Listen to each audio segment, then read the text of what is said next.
ก็เพราะใบยางขนมกาสำรวจสอบวิดีโอไทยนี่ខ្ញុំនឹងលើកយកអំពីគន្លឹះសំខាន់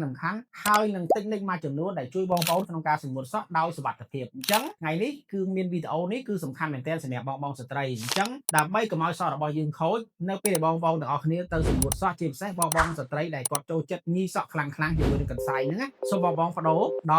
ដូរពីការញីខ្លាំងមកផ្ដិតយកជាតិទឹកថ្នមវិញដើម្បីកុំឲ្យសក់របស់យើងមានការខូចកាលណាយើងញីខ្លាំងវាធ្វើឲ្យសក់របស់យើងនឹងងាយក្នុងការជ្រុះទី2តើតើជាមួយនឹងការប្រើម៉ាស៊ីនផ្លុំសក់អញ្ចឹងបងប្អូនត្រូវមានគម្លាតយ៉ាងតិចឲ្យបាន15សង់ទីម៉ែត្រកាលណាបងប្អូនផ្លុំម៉ាស៊ីនផ្លុំសក់នៅចិត្តពេកវាធ្វើឲ្យសក់របស់យើងហ្នឹងក៏ងាយក្នុងការជ្រុះផងដែរទី3បើសិនជាបងដែលចូលចិត្តគៀបសក់ដើម្បីសម្ងួតសក់ណាគៀបសក់ឬផ្លុំសក់ហ្នឹងសូមបងប្អូនជួយប្រើបន្ថែមជាមួយនឹង